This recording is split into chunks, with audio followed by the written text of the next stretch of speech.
আজকে ভাত খাবো। ভাত, ডিম ভুনা, ডাল, আম দিয়ে ঘন করে ডাল রান্না করেছি, লবণ। আর হচ্ছে ইলিশের শুটকি।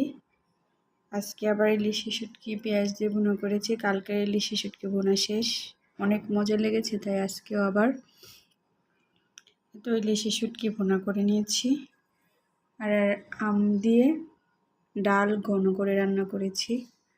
আর এখানে হচ্ছে ডিম ভুনা করেছি, ডিম ভুনা ভাত। এখন প্রথমে আমি শুটকি দিয়ে খাবো, কারণ আমার শুটকি অনেক প্রিয় এবং অনেক পছন্দের একটা খাবার।